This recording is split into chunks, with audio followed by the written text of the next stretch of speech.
Hello students, welcome to our online classes, and in today's class we are going to start the first chapter of class 11th, which is basic concepts of chemistry. So before starting the chapter, let's go through the syllabus. Okay, so these are the topic which we have to go through in this chapter. Now these topics are: first topic is general introduction, importance and scope of chemistry. Okay, so we will discuss about the general scope and importance of the chemistry. Then we will discuss about the atomic and molecular masses, which is a pretty basic topic and it is a basic concept for your future foundation of the subject. Then after that we will discuss about the mole concept, which is again very important topic in chemistry. Then after that we will discuss what is percentage composition. Okay, then we will discuss about the molecular and empirical formula. After that we will discuss about what is chemical reaction, what are the required condition for any chemical reaction, and energy demands, energy profile diagrams of the chemical reactions, what is exothermic and endothermic type of reactions. And then we will study the stoichiometry of the reactions, and we will do some calculations and some reasoning based questions on the stoichiometry. Okay, so these are the topics which we have to go through for this session, that means for this session of 2020-21. But there are some other topics also which is removed for current session, but for our knowledge we also can go through them. Now what are the removed topics? It is nature of matter.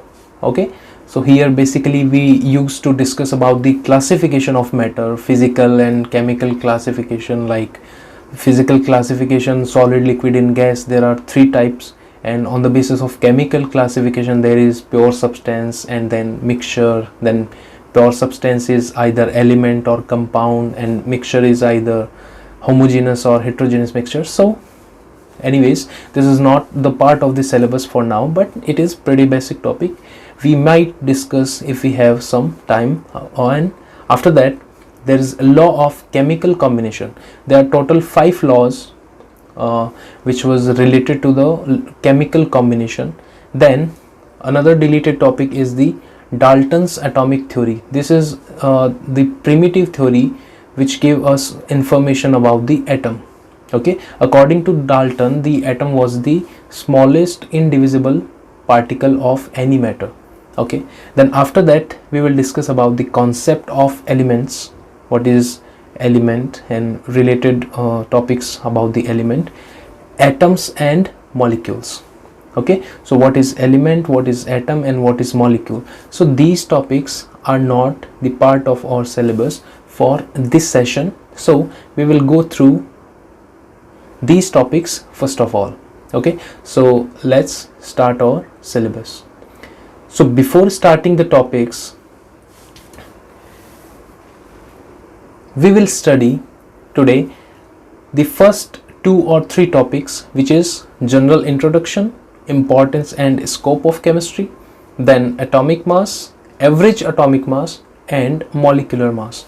So these are the list of topics which we are going to discuss in today's class. Okay, so meanwhile if you have any doubt, you can write down in the comment section, or you can post your doubt directly on my WhatsApp. Again, you can write down notes from this video. You can pause at any slide and you can write it down in your copies. Okay, so I hope these videos are going to help you a lot. Okay, so let's start. First of all, let's discuss what is chemistry.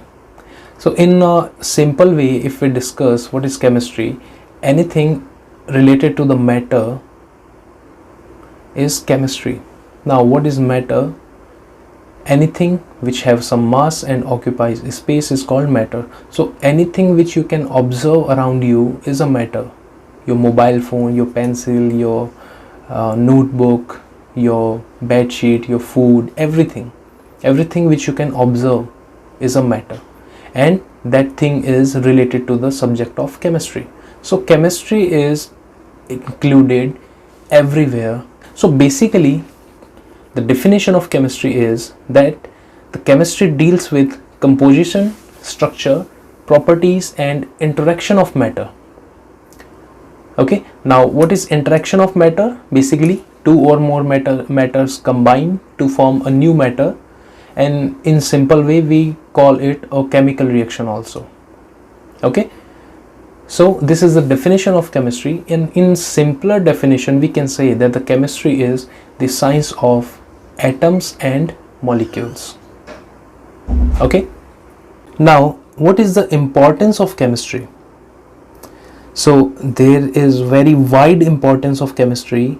The importance of chemistry is exist in the every aspect of our life.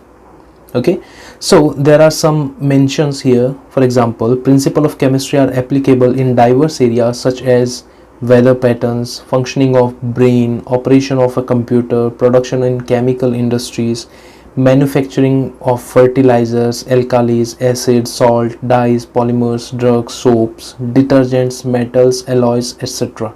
and many more. The list can never be completed if we discuss about the importance of chemistries, including new materials also which are not discovered yet or in the phase of discovery. So there are some achievements of chemistry which is mentioned in our syllabus.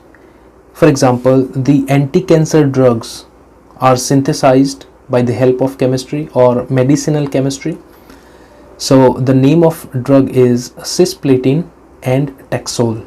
Okay, so you might have been asked about these drugs in your exams, because now we are moving towards the objective pattern of the paper. So these kind of facts can be asked there. We also have synthesized an anti-HIV drug which is known as AZT, and the full form of this is azidothymidine. This is used for AIDS patient. So these are some importance of chemistry which we have mentioned here. Now, along with the importance, there is also a scope of chemistry, like what we can do in the future in the field of chemistry. For example, previously the chlorofluorocarbon were used for the refrigeration. Chlorofluorocarbon was the key element of the refrigeration machines. For example, whether it is refrigerator or air conditioner, and in the jet engines also this was used. But there is a drawback of this, that this gas is harmful for the ozone layer of environment. Now we all know that the ozone layer of environment protect us from the harmful ultraviolet radiation coming from the sun. So the depletion of ozone is a very serious problem, but this is a good thing that we have successfully replaced the chlorofluorocarbon from the refrigeration machines.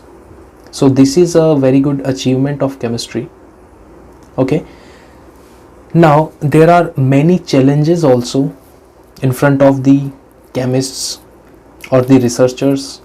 For example, greenhouse gases. Now there are some gases, for example methane, carbon dioxide, etc. These gases are responsible for the global warming, and global warming is one of the major alarm for our earth. So this is a big challenge in the field of chemistry or in the field of environmental chemistry, because chemistry is associated with all branch of the science. Then understanding of biochemical processes, the processes which takes place in the biological living beings.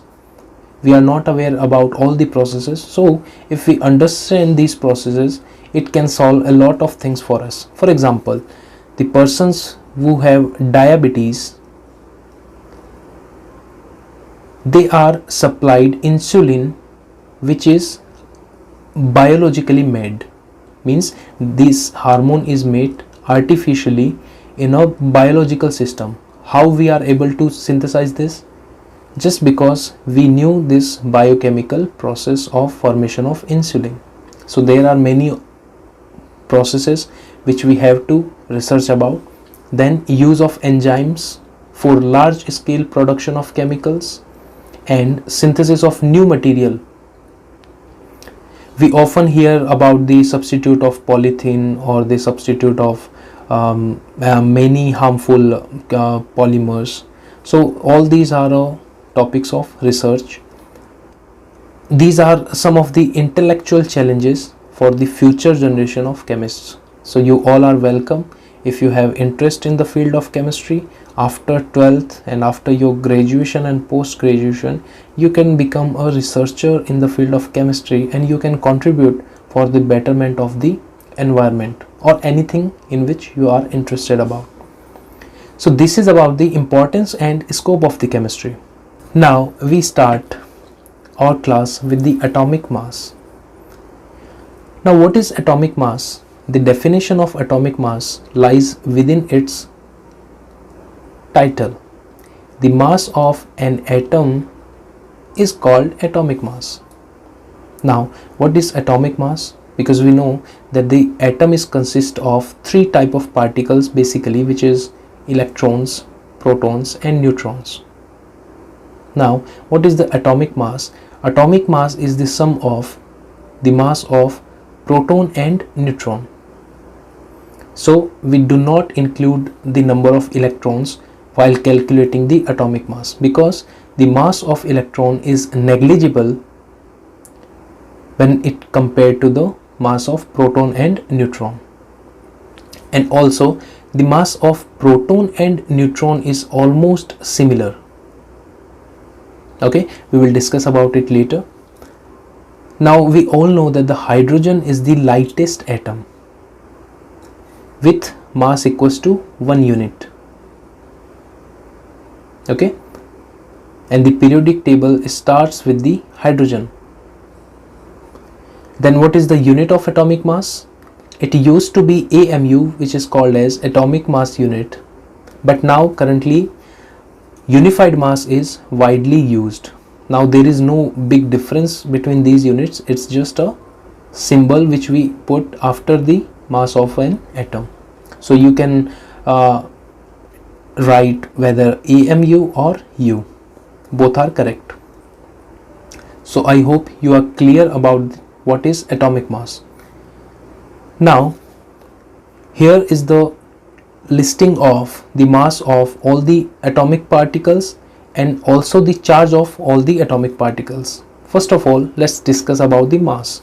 The mass of proton is 1.6727 into 10 to power minus 27 kilogram, and the mass of neutron is 1.6750 into 10 to power minus 27 kilogram.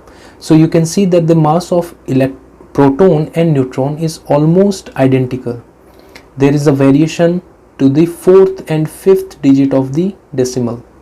So this is not a big change.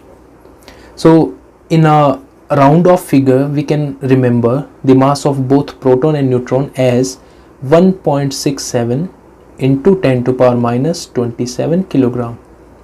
Okay, so this is a round off figure about the mass of protons and neutrons.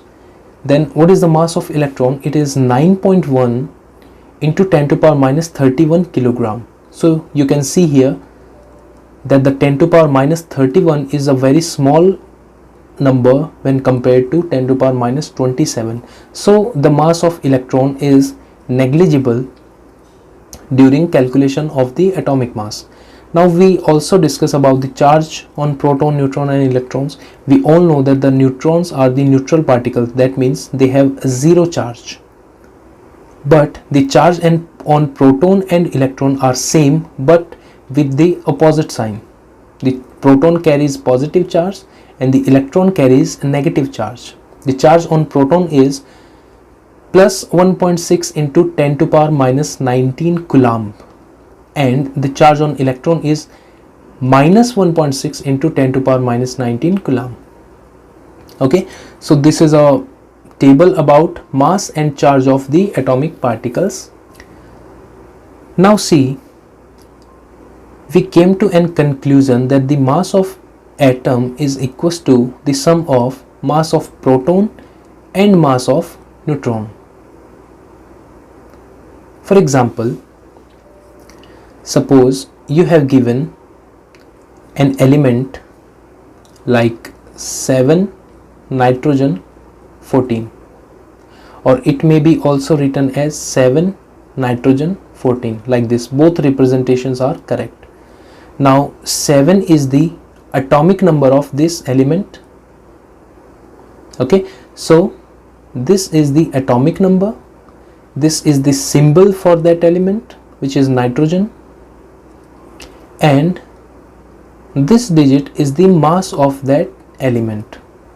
Okay, so this is atomic number, this is symbol of element, and this is mass number. Now what is atomic number?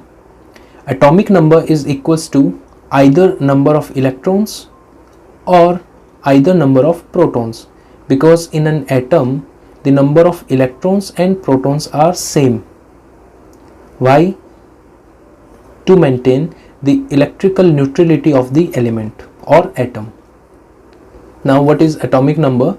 It is either the number of electron or the number of protons. And what is mass number? Mass number is the number of proton plus number of neutron. For example, in this case the number of proton is 7, the number of electron is 7, and the mass is 14. So what will be the number of neutrons? It will be mass number minus number of either electrons or protons, which means 14 minus 7 equals to 7. This is the number of protons. For example, let's take the example of lightest element, which is hydrogen. So the symbol for hydrogen is 1H1. So what is the atomic number? It's 1. And what is the mass number? It is also 1. So can we predict the number of electrons, protons and neutron for the hydrogen? Yes. The number of electron is 1. The number of proton is also 1. And here we can see that the mass is 1. So we can predict that the number of neutron is 0, because mass is the sum of number of protons and neutrons. Okay, so we know that the mass of electron is considered negligible. Let's move further. There is a question for you. You have to find out the number of electrons, protons and neutrons in the given elements. I am writing here some elements. You have to find out the number of electrons, protons and neutrons in them.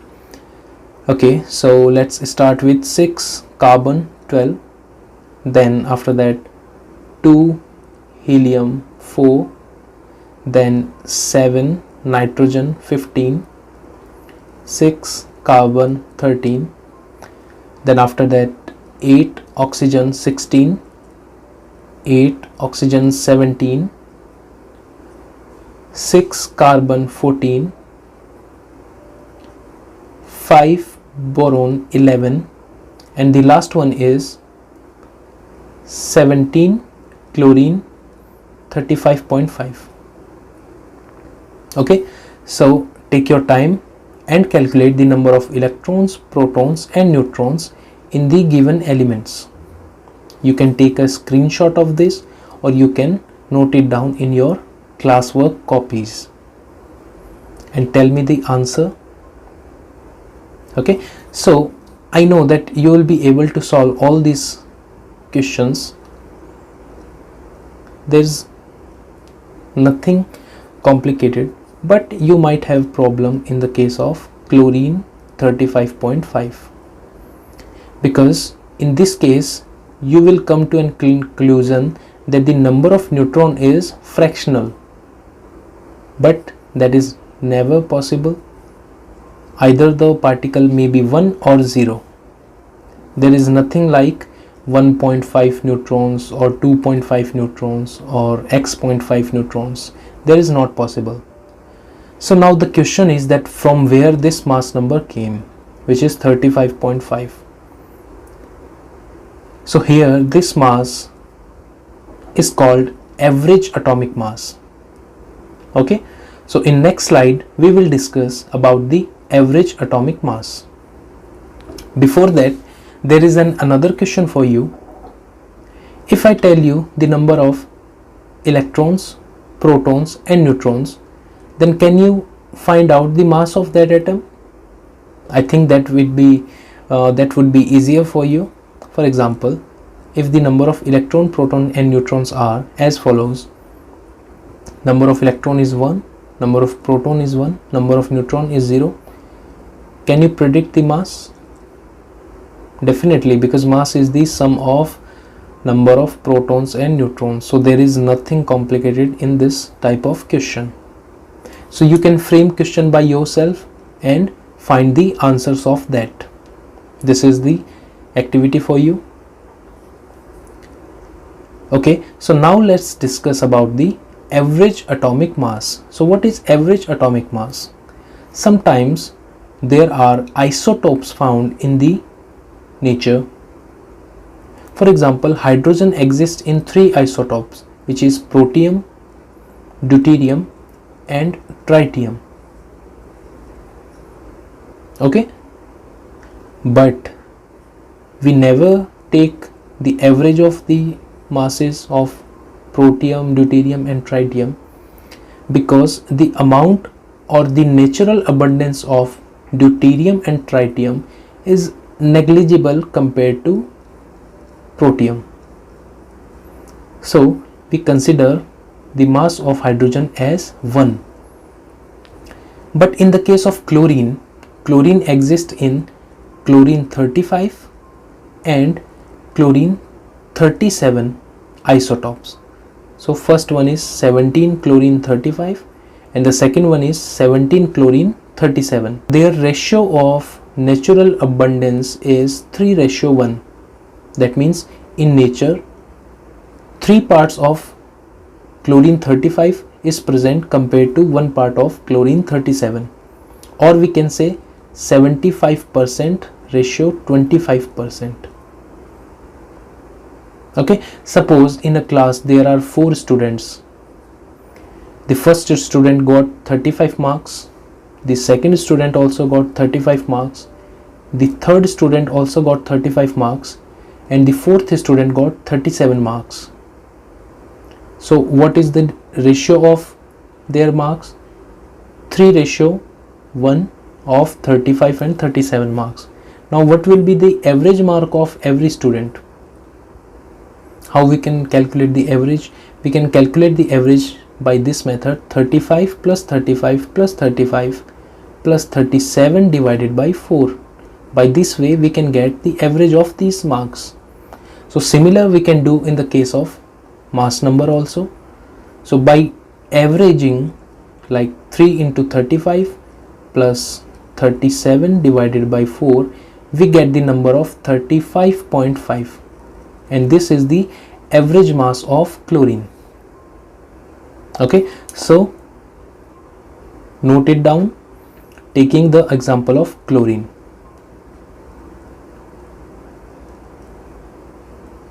Okay, do the calculation and come to the conclusion of average atomic mass, which is 35.5 U. Now we will discuss. Okay, so there is a question for you: what is isotope? We already have discussed it. 2 or more species which are similar in atomic number but different in mass number are called isotopes. For example, hydrogen, deuterium, tritium are isotopes with each other. Chlorine 35 and chlorine 37 are isotopes. Carbon 12, carbon 13, carbon 14 are also isotopes. Okay, Now carbon 14 is a radioactive element. It has very importance in the field of chemistry. Basically in the detection of cancer disease this is used. Okay, anyways, now let's discuss about the formula mass. Now what is formula mass? Okay, just imagine about the structure of sodium chloride. Generally, what does a molecule contains? For example, if we discuss about N2, so the N2 molecule is consist of only 2 nitrogen atoms. H2 is consist of only 2 hydrogen atoms. CO2 is consist of carbon and 2 oxygen atoms. But in the case of crystals such as sodium chloride, it is not consist of 1 sodium and 1 chloride, but it has a 3D network or 3D framework of sodium and chloride ions. You can see in this image here, this red one is sodium and this blue one is chloride.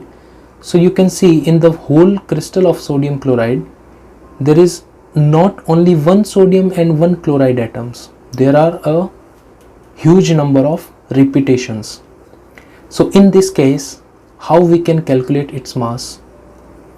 So we take the 1 sodium and 1 chlorine as the formula unit for this crystal, and the mass of this formula unit will be considered as formula mass. Okay, so there is not a big difference between atomic mass or molecular mass and formula mass. There is also difference in the type of molecules or the type of structures. Okay, so let's go through it. It may be noted that in sodium chloride, 1 sodium ion is surrounded by 6 chloride ions and vice versa. The formula such as NaCl is used to calculate the formula mass instead of the molecular mass, as in the solid state sodium chloride does not exist as single entity.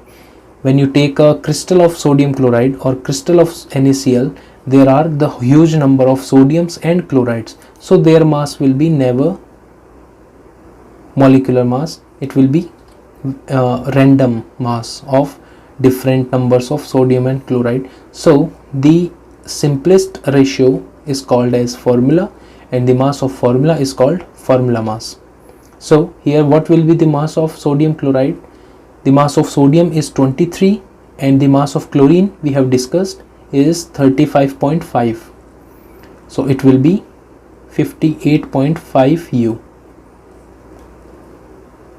Okay, so I hope you had a clear idea about all the type of masses.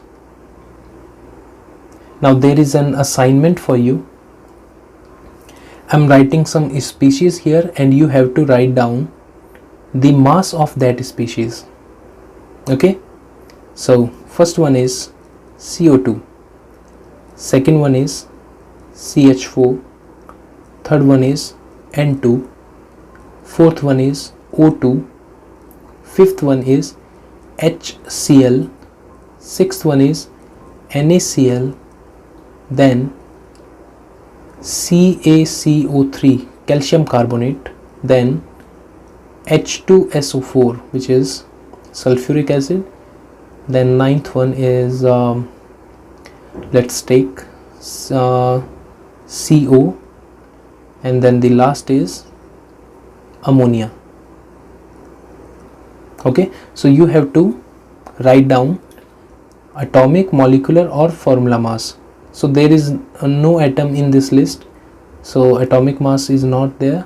There are some molecules and then some formulas like NaCl. Okay, so you have to note it down, the mass of the following entities.